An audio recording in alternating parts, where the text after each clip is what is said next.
Olá, seja muito bem-vindo a mais um À Conversa Com. Desta vez estamos no Museu do Ar, aqui em Perpinheiro. Já lhe explicarei um bocadinho do que vai acontecer ao longo deste programa, mas antes quero dar as boas-vindas a este programa, uma vez mais, agradecer a sua presença connosco e dizer que pode acompanhar este programa, lançar sugestões, dúvidas ou até críticas através das redes sociais. Estamos disponíveis no Facebook, no Instagram e no Twitter, através de #CuriacosTV.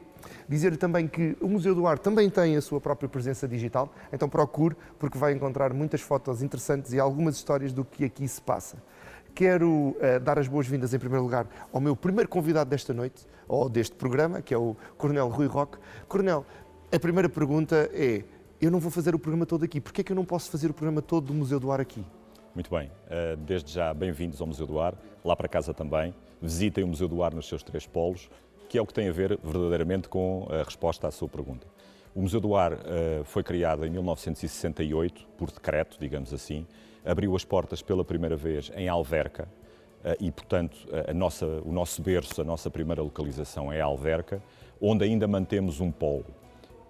A coleção foi crescendo e as instalações de Alverca muito rapidamente se revelaram exíguas, não é? O que fez com que a Força Aérea, e deixe-me frisar que não é só o Museu da Força Aérea, é o Museu do Ar, temos parceiros vários, como iremos falar durante o programa. A Força Aérea rapidamente tentou, no sentido de acompanhar a expansão da coleção e do acervo, encontrar outras localizações. O que quer dizer que mantemos então o polo inicial em Alverca, temos um segundo polo até em Ovar, no Norte, que abriu em 2005, 2006, até por uma questão de proximidade com as populações. Norte, e, exatamente. E depois, em 2009, a Força Aérea fez o esforço de abrir este outro polo aqui em Sintra, que é verdadeiramente, eu não quero entrar em comparações, mas é o polo principal, digamos assim, até em termos de extensão. Porque tem uma vantagem muito competitiva, que é tem a pista e tem o passado, o presente e o futuro da Força Aérea, não é? Nós gostamos de dar ênfase a essa questão, é uma localização única em termos de Força Aérea, porque aqui em Sintra, Perpinheiro, na Granja do Marquês, está de facto presente o passado, o presente e o futuro da Força Aérea, uma vez que temos 3 órgãos, 3 unidades diferenciadas. Temos o Museu do Ar, que é o passado, que nos orgulha muito, o dever de memória. Temos o presente, que é a base aérea número 1, onde são qualificados e treinados todos os pilotos da Força Aérea e também da Marinha. E depois temos o futuro, que é a Academia da Força Aérea. Que eu brincava há pouco que são os nossos Top Guns, mas o Sr. Coronel disse-me que não era bem assim. São os nossos Top Guns porque todos os nossos pilotos e todos os nossos militares são Top Guns. Era essa a vontade que eu estava à procura. Dizer que estamos na primeira de, o primeiro de 3 hangares, penso eu, ou há um corredor pelo meio? Sim, este é o hangar principal e depois temos os mais 3 hangares, os designados hangares históricos. Então, como eu lhe dizia há pouco, este vai ser um programa muito especial, vamos nos dividir por 3 espaços, com 3 interlocutores, porque o Sr. Coronel não quis fazer as viagens connosco e quis nos entregar a outras pessoas, então vamos conhecer outras pessoas também muito simpáticas, mas vamos começar este programa aqui em Sintra, no Museu do Ar.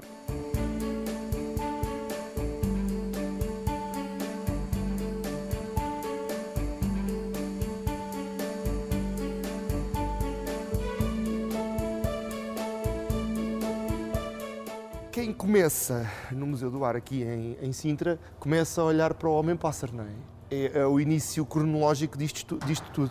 O museu tem uma organização, pelo menos inicial, que é cronológica, que importa começarmos pelos primórdios, mas ao mesmo tempo e à medida que formos avançando, tem uma organização também temática, digamos assim.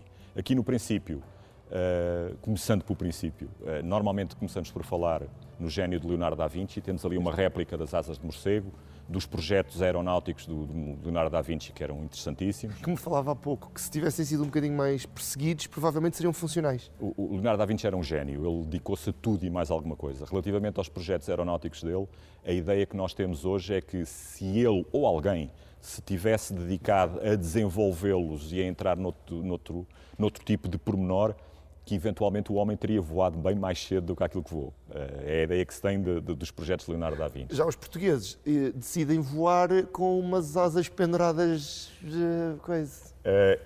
Este é o primeiro exemplo, que é um exemplo muito importante do ponto de vista histórico, de algo que ficou gravado na história. Mostra a vontade, não é? Demonstra a vontade de alguém do homem voar, que é uma vontade que já vem muito dos gregos e dos sumérios e dos egípcios e por aí fora. É o primeiro exemplo que nós temos.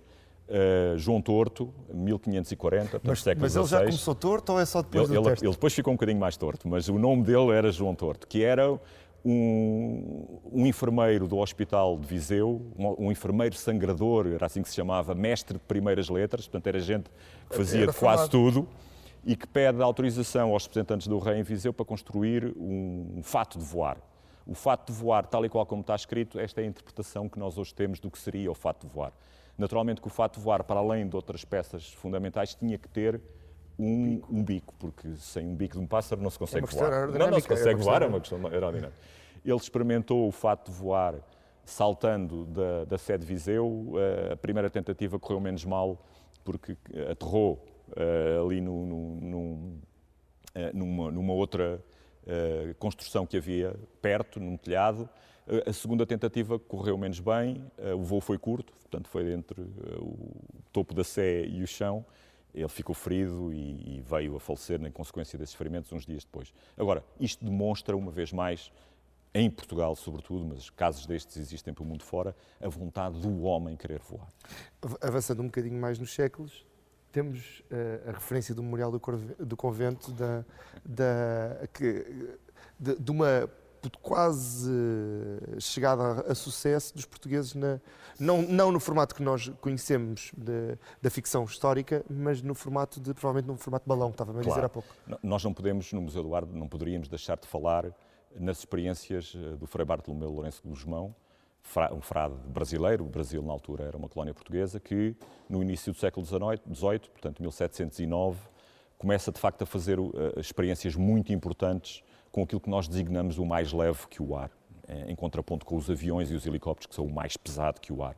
Portanto, estamos a falar de experiências com balões de ar quente, que ele vai desenvolvendo, pede ao rei para fazer vários tipos de experiências e demonstrações, e depois, de repente, aparece a história da passarola, que povoa um bocadinho o nosso imaginário. E aí os historiadores divergem, não é?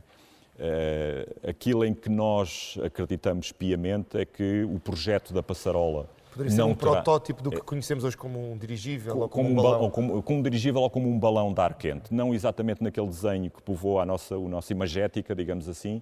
Agora, não deixa de ser, ou não deixam de ser experiências de elevado valor técnico e científico, que antecedem em quase 70 anos as experiências que são hoje tidas como os primeiros voos humanos em balão dos irmãos Montgolfier em França. A questão do mais leve do que o ar leva-me a outra história que já me contou, que é a disputa conhecida entre os irmãos Wright e o Santos Dumont. Certo. Que temos aqui a réplica do 14 bis e dos irmãos Wright não temos. Nos irmãos Wright não temos. Só temos o mural. Exatamente. Mas que coloca um bocadinho a questão de que nesta primeira fase em que se estava a definir o que era voar e cair com estilo, citando a frase do Toy Story, há aqui uma grande disputa entre o que é realmente voar e o que é simplesmente saltar durante mais uns segundos, não é? Sobretudo em termos das condições técnicas que cada um deles utilizou. É uma polémica que ainda hoje existe. Ainda deixamos para os nossos espectadores comentar e estudar e fazer... Que temos a ver quem é que voa primeiro em termos de mais pesado que o ar, isto é, quem é que voa primeiro num avião. Naturalmente que é assumido mundialmente que quem voou primeiro foram os irmãos Wright em 1903. As condições em que voaram inicialmente e depois, à medida que foram prosseguindo as suas tentativas e as suas experiências, é que podem ser postas em questão face ao primeiro voo na Europa em 1906 por parte de Santos Dumont com o 14 bis. Os irmãos Wright mais tarde vieram a utilizar uma catapulta porque o avião tinha pouca capacidade autónoma para descolar. Portanto, estamos a falar de um avião que descolava não inicialmente em cima de um carril, com um contrapeso que dava impulso ao avião para o avião ir para o ar, e os nossos irmãos brasileiros, com aquele sotaque tropical que nós conhecemos, continuam a dizer que com catapulta até pedra voa. Portanto, não conta. O Santos Dumont é que contava. Avançamos um montão de anos e vamos parar à Segunda Guerra Mundial e ao famoso... Dakota? Não. Dakota, sim, Dakota. DC-3, Douglas DC-3 Dakota, que tem uma história muito interessante. Tenho alguma curiosidade, porque suscitou-me ali uma dúvida quando cheguei a primeira vez ao museu. Muito bem.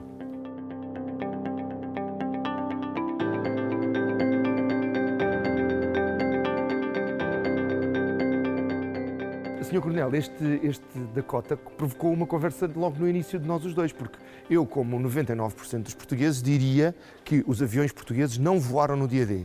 E depois eu chego aqui ao museu e temos um espaço museológico referindo que há um avião da TAP que esteve no dia D. É uma história complexa que me vai ter que contar. Muito bem. E muito rapidamente. O dia D, estamos em contexto de Segunda Guerra Mundial, é o famoso desembarque na Normandia no dia 6 de junho de 1944 e, de facto, Portugal era um país neutro. Não entrando em mais detalhes, porque isso pode também dar a... Exatamente. Há muita política à volta disso, não interessa nada, dava para mais dois programas. Agora, de facto, este avião que nós temos atrás de nós, que é um Douglas DC-3 Dakota, versão civil, houve versões militares. Quando este tinha a configuração militar, fez parte das Forças Aéreas do Exército dos Estados Unidos e participou, este avião, não outro qualquer, participou nas largadas de paraquedistas do dia D. E por isso merece este espaço aqui. E merece esse destaque, e não só por causa disso, que é um avião cheio de história. É um avião que depois vem para Portugal, já depois da guerra, veio primeiro para a Direção-Geral da Aeronáutica Civil e mais tarde para a TAP. E foi com esta tipologia de avião, não exatamente com este, que a TAP inaugurou aquilo que é hoje designado pela linha imperial que ligava Lisboa às capitais das antigas colónias em África. Porquê um avião da TAP? Deixe-me dizer-lhe que foi uma conversa que nós tivemos inicialmente e que depois não tivemos a oportunidade de concretizar. A TAP, bem como a ANA, são nossos parceiros. Isto quer dizer que aqui quem nos visita não vai encontrar só aviões militares. Isto não é o Museu da Força Aérea. É o Museu da História da Aviação em Portugal. E é fundamental que essa transversalidade se imponha porque dá a quem nos visita verdadeiramente uma imagem do que é a história da aviação em Portugal. Este avião, como eu estava a dizer, foi um que ligou, fez as primeiras ligações, as primeiras linhas aéreas para a África, cheio de história, e foi assim que... verdadeiramente, e era assim que se voava no final dos anos 40 e também nos anos 50, algo que só estava ao alcance das bolsas mais endinheiradas. E com uma agenda disponível, porque dizia-me há pouco que a viagem daqui para Angola era quanto tempo? A viagem daqui para Moçambique, que é um bocadinho mais longa, ida e volta. Uma viagem que hoje se faz em 10 horas, 9 horas. Uma viagem de ida e volta com várias escalas. As escalas também não eram sempre as mesmas, eram adequadas até à procura. Poderia demorar 2 semanas. A opção Mas era cheio de luxo. Era cheio de luxo. Olha, se quiserem visitar o interior, vão ver uma coisa que hoje em dia com a qual nós sofremos, que é tem muito mais espaço para as pernas do que nós temos hoje. Então vou espreitar. Por favor.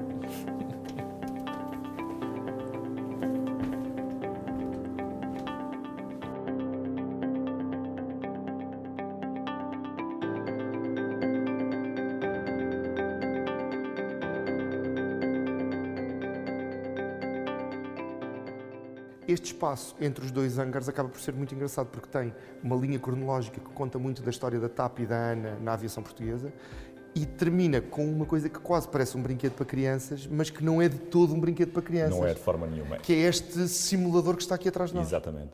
Estamos, de facto, na área expositiva, apesar de haver outras peças da TAP e da ANA espalhadas pelo museu, estamos na área expositiva especificamente da TAP. A área da ANA é um pouco mais à frente, onde tem de facto, muitas peças primórdios do controle aéreo, não é? Isso mesmo.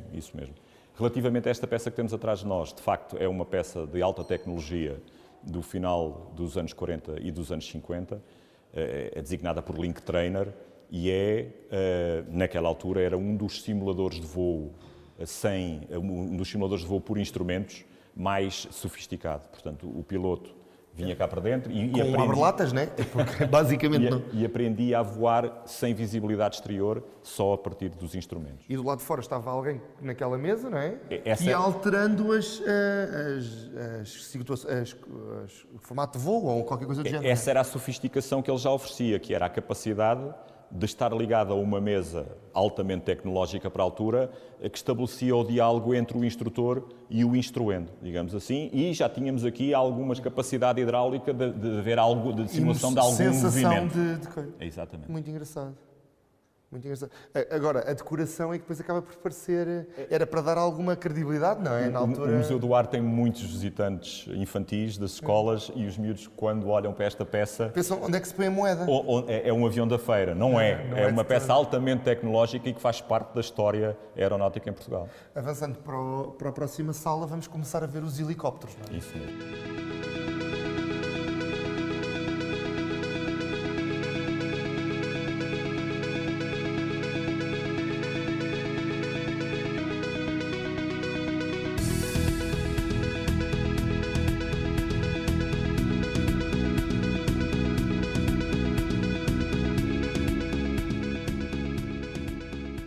Então, estes dois hangars onde estamos, para além daquele helicóptero que já nos mostrou o princípio básico de como é que funciona a aviação de helicóptero, temos aqui três seguidos que têm muita história conjunta. Temos o Alouette, Alouette 2, temos um Puma, e este é um Alouette 3. Um Alouette 3, que são três aviões três helicópteros que estão intimamente ligados com a história da aviação militar portuguesa. Sim.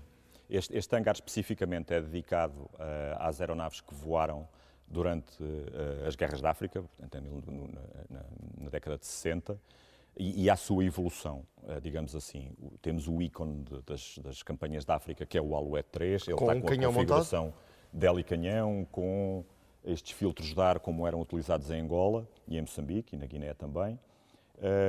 Temos inicialmente o Alouette 2, que ainda participou nessas campanhas e que foi, ao fim e ao cabo, o antecessor do Alouette 3. Que não é um helicóptero particularmente... Não era detalhado para esse tipo de coisas, mas fez, para esse tipo de missões, mas fez missões muito importantes até do ponto de vista da evacuação aeromédica que é um detalhe delicioso que vamos mostrar agora a imagem.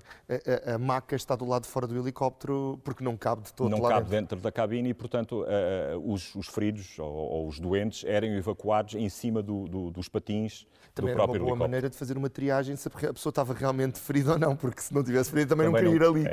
Mas era o que havia na altura, não é? E depois temos os Puma, que, para além das missões militares, fizeram muitas missões de salvamento, transporte de VIPs, aquelas cadeiras que temos ali, transportaram presidentes, transportaram papas. E tem uma história, se calhar, mais longa do que os... Bem, mais longa do que o Alouette 3 é difícil porque serviu a Força Aérea durante 53 anos e está agora a acabar, digamos assim. Que está a ser substituído pelos Koalas. Pelos Koalas, exatamente.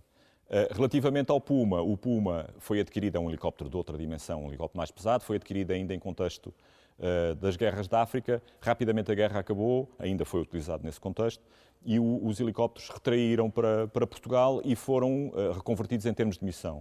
Este que vocês estão aqui a ver, em termos de configuração, está na configuração de busca e salvamento, com estes flutuadores, em caso de necessidade permitem amarar, não é? Permitem amarar, com o radar de busca e radar meteorológico, que foram utilizados para esta missão altamente nobre durante praticamente 2 décadas, até serem substituídos pelos atuais EH-101. Este helicóptero tem a particularidade de ter servido, como muito bem disse, para transportar VIPs também, noutro tipo de configuração interna, quer políticos, mas sobretudo os papas que visitaram Portugal. A viagem para Fátima, normalmente. Muito bem. Não posso terminar estes dois hangar e passar para o meu adorado Falcon, que eu gosto muito de Falcons, sem falar daquele Cessna, não, aquele avião preparado para transportar o comandante Teimoso. Muito bem. E os Fiat. Sim, senhor. Portanto, fale-me um bocadinho daquela história do... Falo. Aquele avião é um Beechcraft, é um avião civil, que está associado a uma história única em termos de aeronáutica em Portugal. Portuguesa, não é? Isso mesmo. É um avião que está associado ao dono do avião, que é o comandante Faria e Melo. Foi inicialmente piloto militar, depois foi piloto civil em Moçambique, teve um problema de saúde que o obrigou a ter uma intervenção cirúrgica à coluna, que o imobilizou, portanto ficou paraplégico. Ele não desistiu. Portanto, aquele avião foi transformado para não ter necessidade de utilizar as pernas, os pedais, e já depois da transformação, ele voou o avião, foi buscá-lo desde logo ao sítio onde foi alterado no Canadá, cruzou o Atlântico para Portugal. Mas não apenas isso. Mas não apenas isso. Voou 2 voltas ao mundo, a solo. Uma absolutamente solo e outra com um outro avião em formação, mas era ele apenas que controlava aquele avião. Portanto, o que é um projeto muito interessante e que serve aqui em termos de museu para mostrar, sobretudo aos mais jovens, que quem quer pode, independentemente das circunstâncias em que faça face. Não é? Tenho que referir também para os nossos telespectadores que é um museu com capacidade para pessoas de mobilidade reduzida. Exatamente. Aliás, durante a gravação desta entrevista, tivemos um grupo de pessoas de mobilidade reduzida a circular por todos os espaços e o museu está perfeitamente adaptado para essas... Quer em termos de áreas de descanso, quer em termos de acesso a áreas que normalmente se fazem por escada, em que temos plataformas próprias para esse efeito. Então, não seja por causa disso que deixe de visitar estas fantásticas instalações. Agora é que é o Falcon. Vamos falar do Falcon.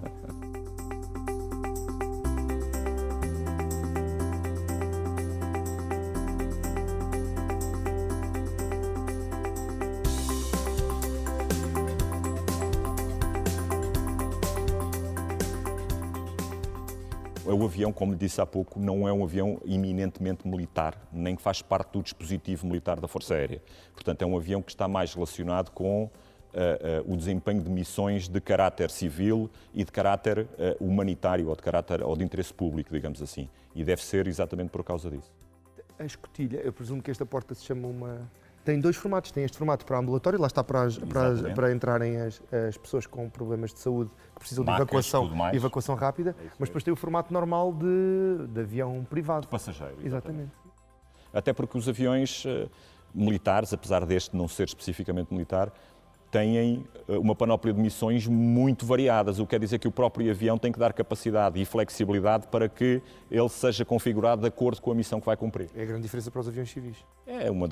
Ainda que os aviões civis também possam ser configuráveis, mas são diferentes. Uma parte que eu gosto muito do vosso acervo é os automóveis. Vocês têm uma coleção muito engraçada de automóveis em museu. Tem esta pão de forma, eu vi também um Meari um Meari e um carocha. Não é um Meari, um Minimoc e um carocha.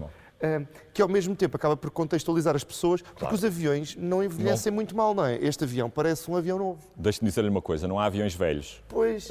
Os aviões são antigos. Agora, os aviões que estão a operar, podem operar durante uma série de anos porque são mantidos de forma a que possam operar para além da idade que possam ter. Isto é, avião que não tenha capacidade de voar, não voa. Exatamente. Portanto... Mas a minha questão era um bocadinho diferente. Se eu puser este Falcon 20 ao pé do Falcon 50, que opera hoje, sim, o cidadão comum se calhar não consegue distinguir qual a diferença de idades não consegue. A nível de design, eles são mais ou menos a mesma coisa. Ainda que remeta claramente para uma geração específica, exatamente, não é? Que estamos a falar de geração anos 80, 90. Mas se tivesse aqui um Falcon 50, em vez desta pão de forma, estaria aqui uma Ford Transit ou uma... Basicamente, ou uma ambulância dos nossos dias, exato, uma vez que o Falcon 50 ainda continua a cumprir as missões em termos de saúde, em termos médicos, que o Falcon 20 cumpria. Exatamente. Daquele lado temos um avião que faz muita falta, pelo que eu percebi.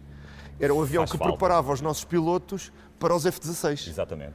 Hoje nós não temos esta valência na... Há de ser uma ausência momentânea, que tem que ser suprida de outra forma, sobretudo com o apoio de Força Aéreas, que é o Alpha-Jet. O Alpha-Jet é um avião, para começar, é um avião bonito, na minha opinião, não é? É um avião bonito. As cores são o que são. Foi um avião que veio para Portugal quando a Força Aérea Alemã deixou de operar em Beja, e é um avião destinado fundamentalmente ao treino avançado de pilotagem num avião a reação. E, portanto, era o patamar imediatamente anterior à qualificação de pilotos que mais tarde iriam operar o F-16. Este é um caça, penso que a classe... É mais um avião de treino, mas esta configuração é de ataque ao solo. Não é verdadeiramente um caça, não é destinado ao combate aéreo, digamos assim. E já são aviões particularmente rápidos, porque se é o pré antes dos F-16... Sim, não é um avião supersónico, o F-16 já é mais do que supersónico, pode voar mais do que 2 vezes a velocidade do som, Mach 2.3, 2.1. Este é um avião subsónico, portanto não é supersónico, tem esta característica de ser um avião excepcionalmente talhado e adaptável à instrução, daí ter 2 lugares, um instrutor e um piloto. embora, como disse há pouco, a configuração deste avião... Quando diz a configuração, para o telespectador mais desatento, estes equipamentos debaixo da asa... O armamento tem, portanto, dois ninhos de rockets, de foguetões em cada asa, 2 neste lado e 2 do outro lado. Tem este tanque externo, que também tem um outro do outro lado, que também podia ser utilizado em funções... É para combustível? É para combustível. E tem um canhão por baixo da fuselagem. Aquela... Exatamente. Eu pensava que era um tubo de escape. Não, o tubo de escape é atrás. Porque é um reator. Exatamente.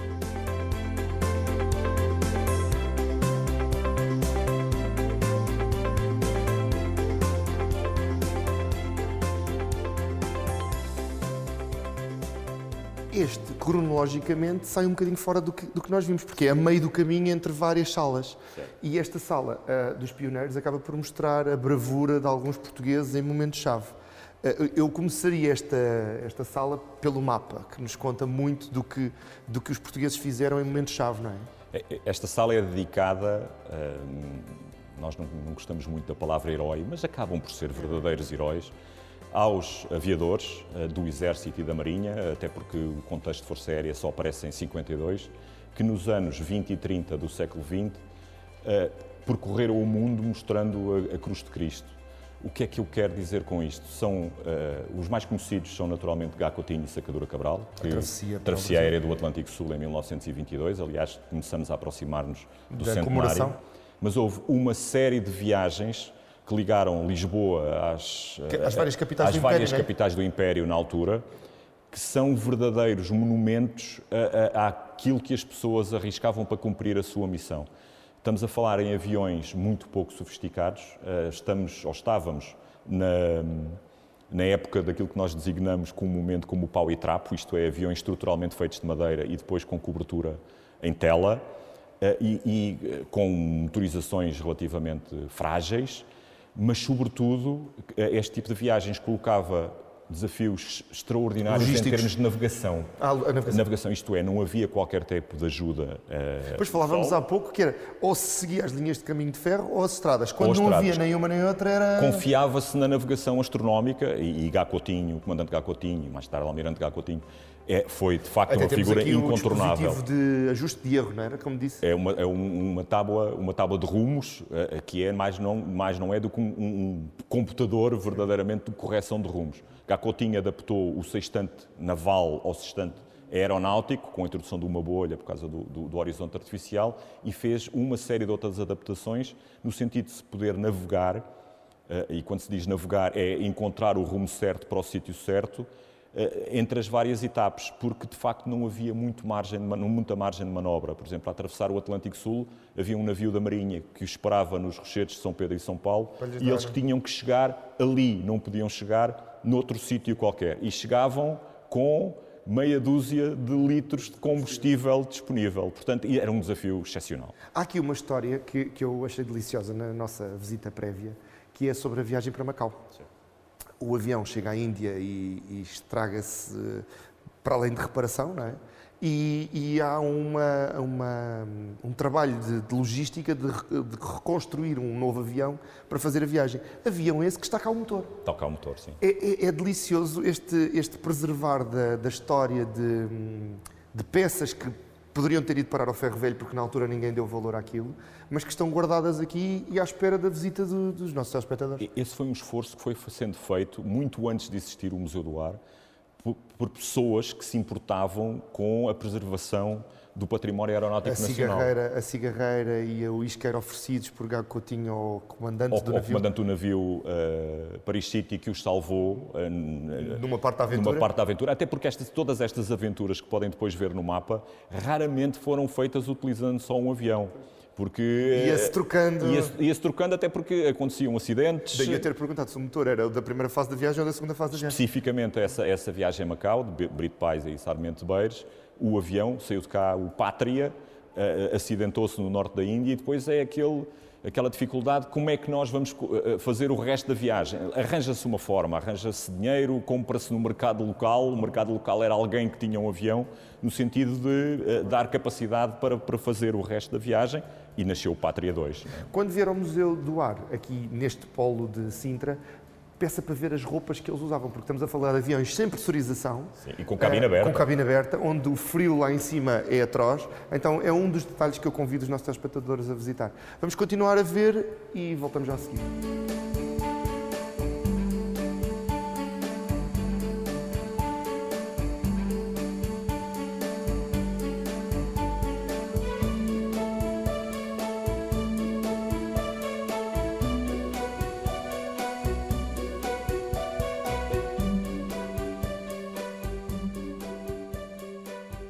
A base aérea número 1 servia também de treino ou de certificação para pilotos civis. Certo. E temos aqui as primeiras mulheres a terem brevet em Portugal. É isso mesmo. A primeira escola de aviação em Portugal foi criada em 1915-16 em Vila Nova de Rainha. Rapidamente se percebeu que não era uma localização das mais adequadas do ponto de vista aeronáutico, e o que quer dizer que toda a escola se desmontou, incluindo os hangares históricos que nós temos vindo a visitar, e se relocalizou aqui em Sintra em 1920, daí ser a base aérea número 1. E foi onde ficou localizada a primeira escola. Ainda hoje a base tem essa missão primária. Naquela altura a escola era uma escola mista, digamos assim. Era sobretudo militares, mas permitia que os civis também tivessem instrução de voo. Daí que a primeira mulher a ser brevetada em Portugal, brevet é que estas asinhas, senhora? É esta senhora, Maria de Lourdes Sá Teixeira. Com uma metralhadora em 1900 Não é uma metralhadora. Não é? Não. Também não é um tubo de escape. Agora é que é um tubo de escape. Agora é que é um tubo de escape.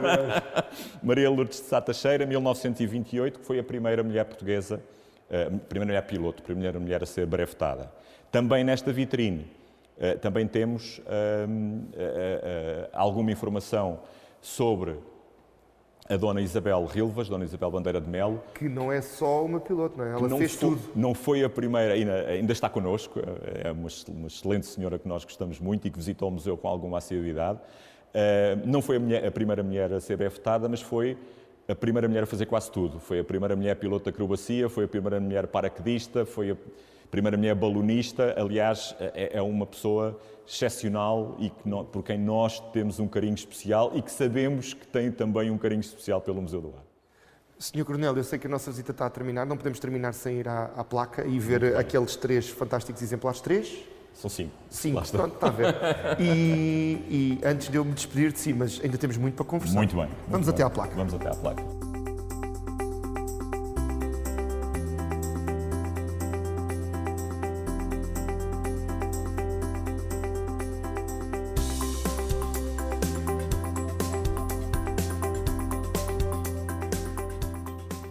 Mesmo a terminar, antes de eu ir para Vila Franca, para Alverca, tínhamos que vir à placa. Temos mais um Alfajete, os tais aviões que são a preparação para os F-16, aqui noutra configuração Asas de Portugal. Configuração Asas de Portugal, porque foram estes aviões que noutro contexto vieram a substituir a utilização dos T-37 que já vimos para os Asas de Portugal. Estes são muito mais ágeis, muito mais rápidos, permitem outras coisas. Não tem comparação. E depois temos uma coleção de aviões de grande porte que por uma questão ou outra não conseguem estar lá dentro. Não conseguem estar lá dentro. Temos o pai do P3. Temos o P2V5, que é um avião muito importante do ponto de vista histórico, porque, tanto quanto julgamos saber, é o único que existe na Europa em contexto museológico.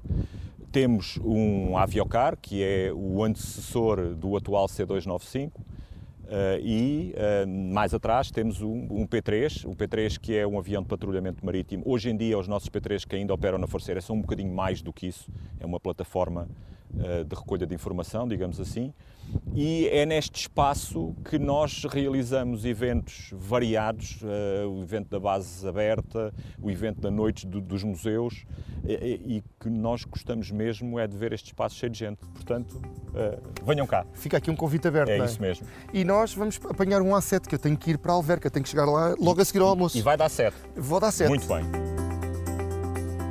Então este é o A7 que eu... Que vai voar para Alverca? Sim. Certo. Pronto, é o A7 Corsair 2 que vai aterrar em Alverca, pode subir. Não é fácil subir sem a escada, mas vamos imaginar que era capaz de subir. Eu vou conseguir. Não, a gente espera pela escada. Eu espero pela escada e já nos vemos em Alverca.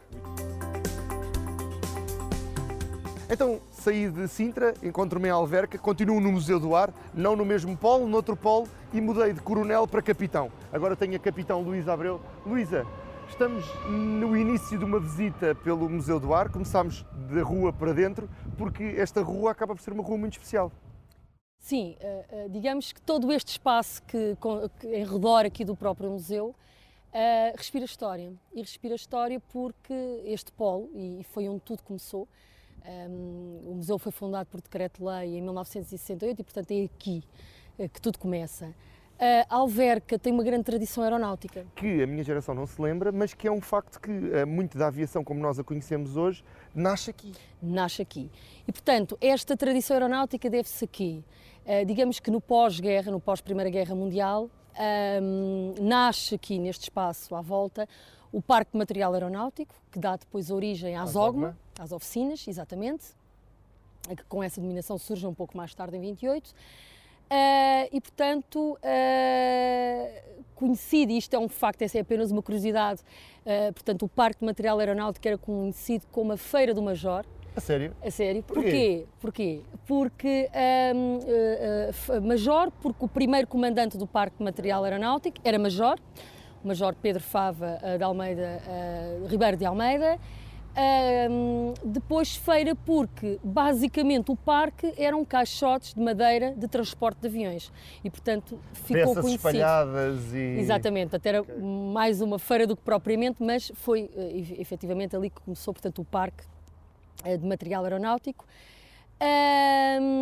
Mais tarde também foi palco esta zona, também mais tarde, quando digo mais tarde é imediatamente a seguir, surge a Esquadrilha Mista de Depósito, digamos que é a primeira unidade aérea portuguesa, onde estavam concentrados alguns pilotos, observadores, mecânicos, onde faziam alguns treinos, portanto era todo um conjunto de pessoas que não estavam adstritas a unidades militares e que se concentravam, portanto, aqui também neste espaço, que é um espaço que é hoje e que deu aso. A pista que nós estamos a falar está por trás destes muros, exatamente, na zona da ZOGMA, mas daqui também, desta pista, também sai um voo particularmente histórico, a primeira travessia noturna, não é? Exatamente, também com o Argos, que aliás nós temos uma placa, no fundo, que é comemorativa e que faz jus, portanto, à grande viagem que parte daqui, da Alverca, é a primeira travessia aérea noturna, portanto estamos a falar de 1927, e portanto o Argos sai da Alverca e portanto teve, o próprio Argos também tem um episódio engraçado, ele estava ancorado no Tejo e há um grande temporal e portanto ele é completamente reparado depois nas nossas oficinas. Exatamente, é reparado e dá então a continuidade e a possibilidade de se fazer essa grande travessia noturna. Olha que coisa tão gira. Então, vamos espreitar até lá dentro, acompanhe-me e conte-me tudo, porque eu vim da A7, não sei se sabe, eu saí da A7 de Sintra, deixei aqui estacionado, espero que não incomode. Não incomoda de maneira nenhuma, nós estamos preparados para receber estas aeronaves de grande porte.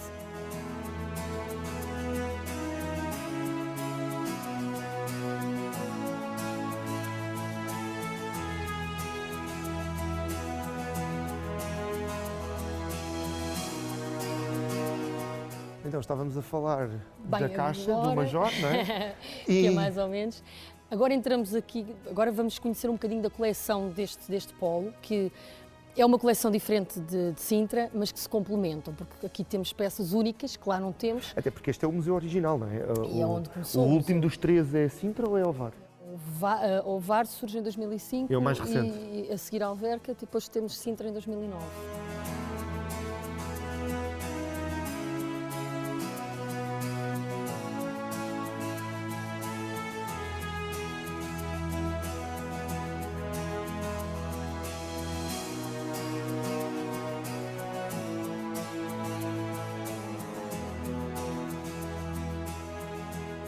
Este é provavelmente, se tivesse que escolher um avião que marcasse a história da aviação portuguesa, seria este ou talvez o que fez a passagem para Macau, não?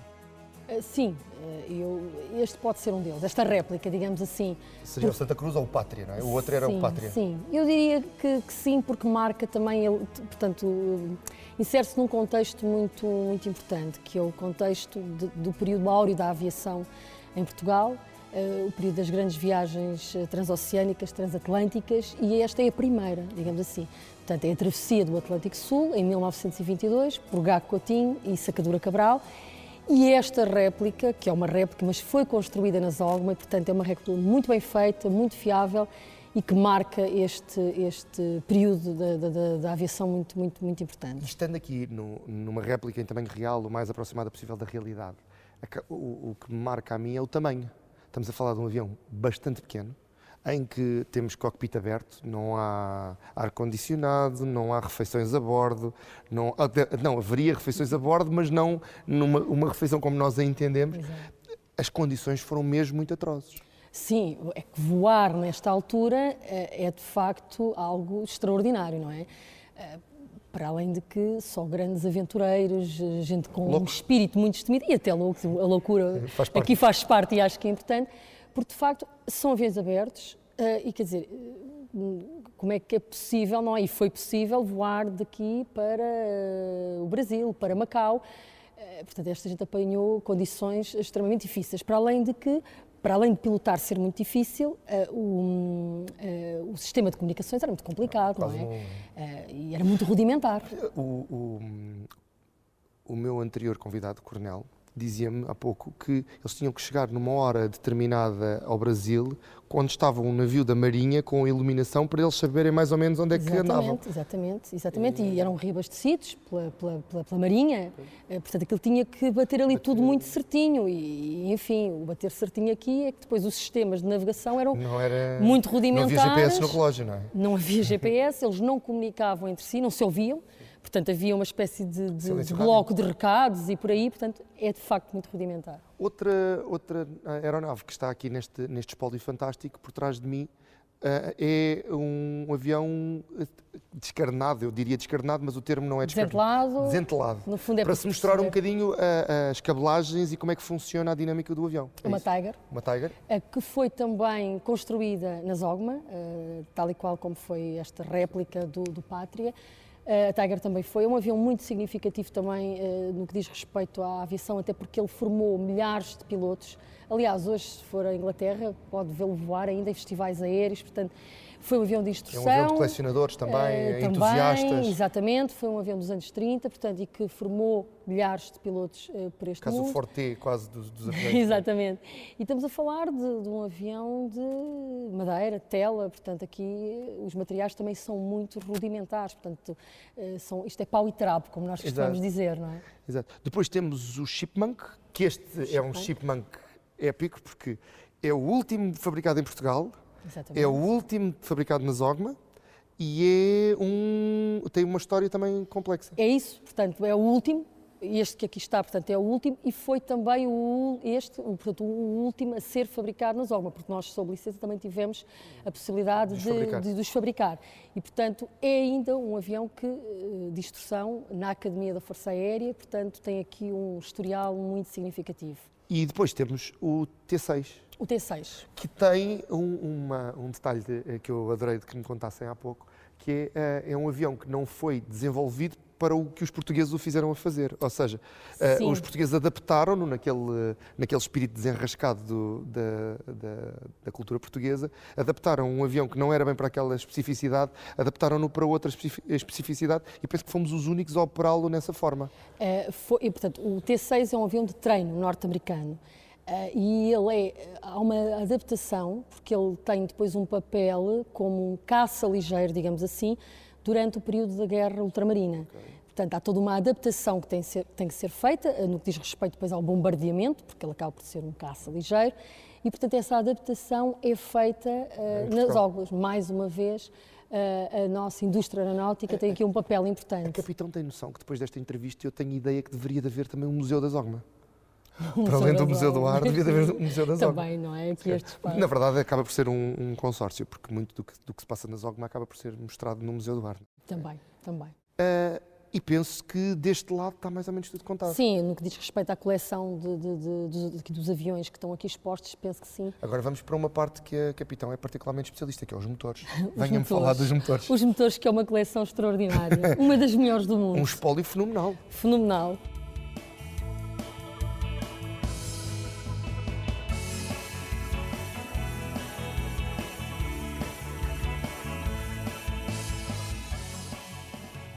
Eu fui mauzinho a brincar que a capitão era especialista em motores, mas é impressionante o acervo que tem aqui. Não há quase tipo de motor que não esteja aqui exposto, dos maiores aos mais pequenos, e há algumas pérolas. Sem dúvida. Aliás, não é só, como eu dizia há pouco, uma das coleções mais significativas deste polo, e temos aqui uma das melhores coleções do mundo no que diz respeito a motores, mas temos aqui algumas raridades, e temos uma raridade que eu posso lhe mostrar, que é um motor rotativo, em que num só bloco temos o motor e o hélice, e portanto aquilo quando gira, gira tudo em bloco. É um formato que depois não perseverou na história, é um formato dos pioneiros, não é? Exatamente. Nós vimos o avião onde este tipo de motor estaria aplicado lá em Sintra, mas é um formato muito engraçado. E depois, como está exposto em modelo, dá para ver as peças a funcionar. Exatamente. Acho que os telespectadores deveriam vir cá, mais que não fosse por causa deste motor. Mas temos outros. Temos motores supersónicos, temos motores que fizeram história pela autonomia, Conte-me coisas. Exatamente. Temos, para além desta raridade, também temos o motor a pistão, que equipou N aviões, mas que temos algumas particularidades, nomeadamente no que diz respeito, por exemplo, ao segundo conflito mundial. Temos um caça, um P-47 Thunderbolt, equipado com esses motores, que lhe permitiu uma maior autonomia e que lhe deu, por exemplo, a capacidade de ele poder acompanhar, de escoltar os bombardeiros aliados. Os bombardeiros têm um tamanho gigante, então têm capacidades de depósito muito grandes que os caças raramente teriam. Não é? Exatamente, e portanto aquilo fez ali uma escolta que foi significativa e que foi muito importante naquele contexto da guerra. E mesmo aqui atrás de nós temos o primeiro reator supersónico. Temos portanto, um motor que equipou um supersónico, portanto um avião supersónico. Como temos também um motor que vai equipar o primeiro avião de caça, o Vampire, portanto também é muito significativo. Portanto, digamos aqui que temos uma panóplia rica de motores de vários tipos. Os amantes dos motores vão passar-se com esta zona, porque é uma zona cheia de modelos funcionais em que se carrega num botão e acontecem coisas. Dá para perceber como é que os motores funcionam a nível de pistões e de encaixe. É uma zona muito gira, mas quero-me levar muito para mostrar armamento, não é? O armamento da aviação também é aquelas espingardas. Está lá o Rambo. Não. Não está o Rambo, mas temos outras coisas.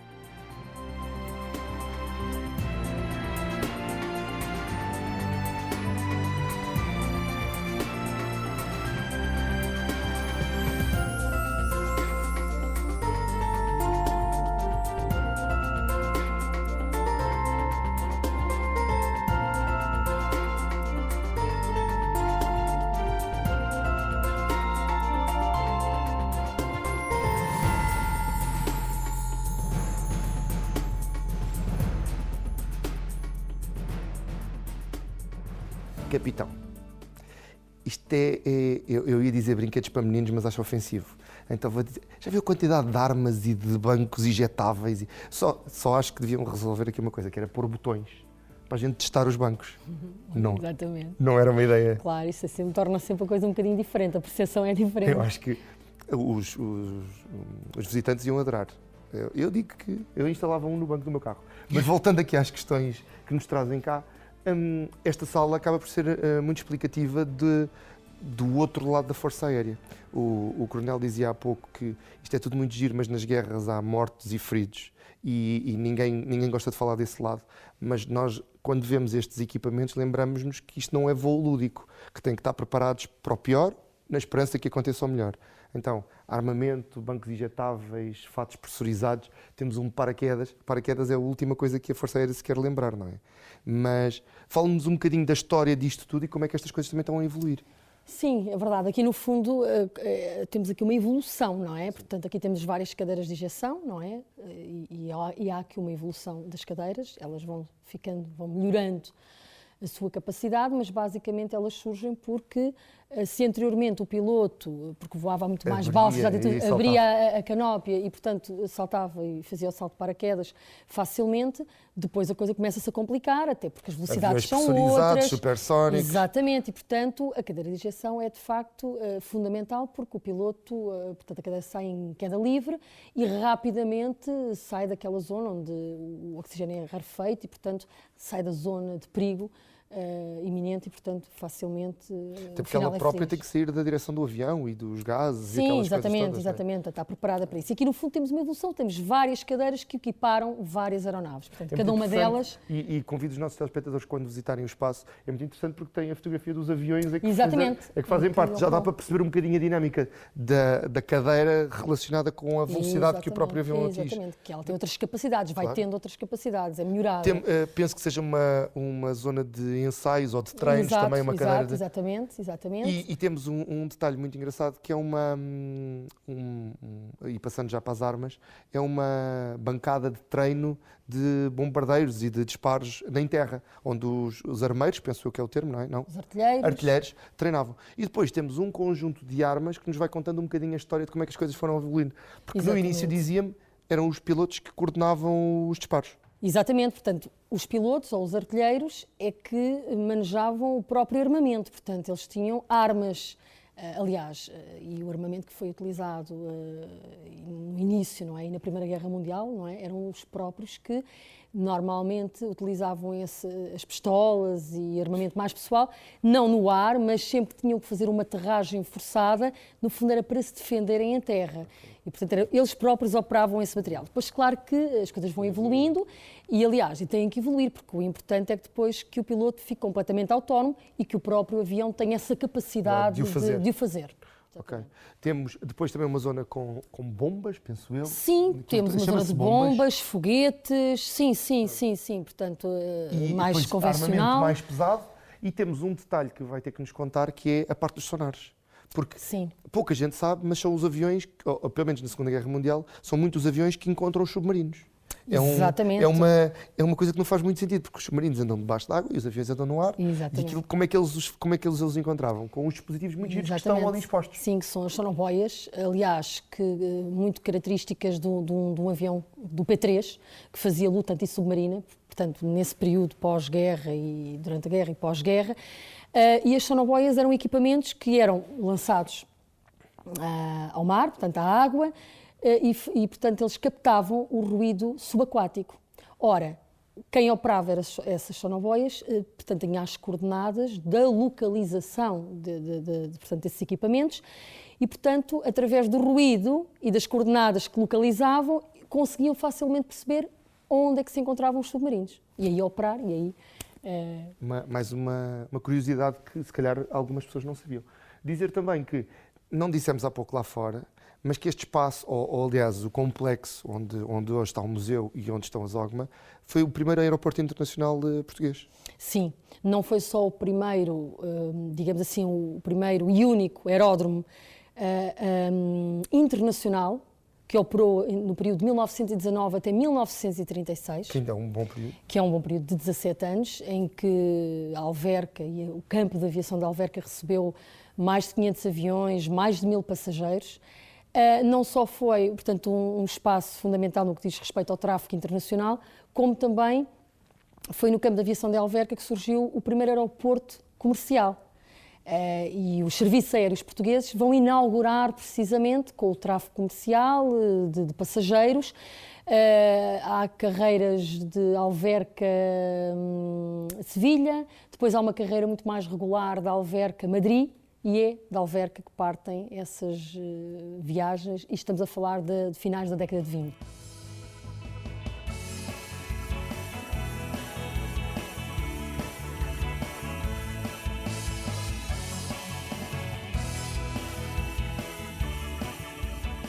Esta é uma sala diferente. Voltamos aos pioneiros da aviação, como já tínhamos encontrado em Sintra, e aqui, não sendo tão espetacular nas suas... não tem aviões grandes, não tem armas, mas tem histórias que marcaram vidas e que ainda hoje marcam a nossa história. Sim, sem dúvida.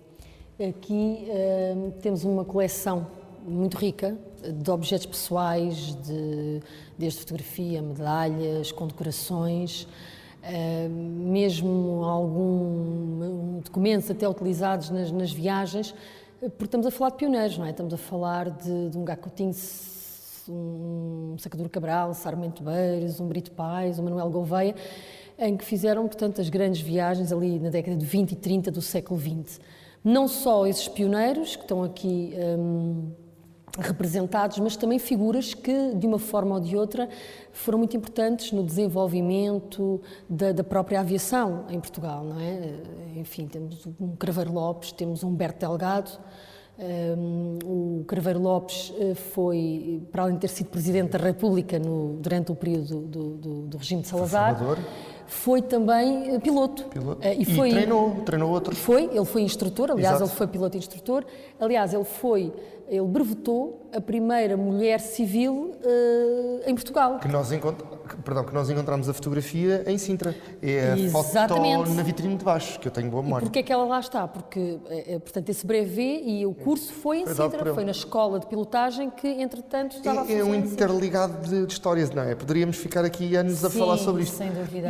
E este espólio, e sendo este o museu original, este espólio vem de onde? As famílias oferecem? Há uma perseguição por algumas peças? Como é que é o backstage? Como conservadora, conta-me um bocadinho do outro lado disto. Sim, basicamente são doações, e as doações podem ser por duas vias, ou a doação por parte da família e até doações de particulares que eventualmente têm algo de uma forma ou de outra, ou estiveram ligados à aviação e acabaram por colher algumas imagens, alguns objetos até pessoais, mas fundamentalmente sim, é das famílias que acabaram por doar, porque aqui é importante... Fica preservado, não é? Não só fica preservado, como se dá a conhecer a história destes pioneiros. E às vezes, e estávamos a falar sobre isso enquanto caminhávamos para aqui, às vezes estes lados do museu acabam por ser o lado menos atraente, porque são muitas peças pequeninas, não há assim aquele chamariz, mas depois são onde se encontram as pérolas, não é? Tem medalhas de bravura e de honra militar, tem muita,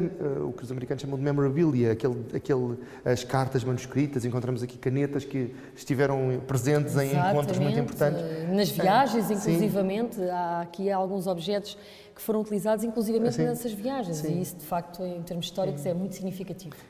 Acho que os nossos telespectadores não podem perder a oportunidade de vir encontrar este espaço tão cheio de sabedoria e de história.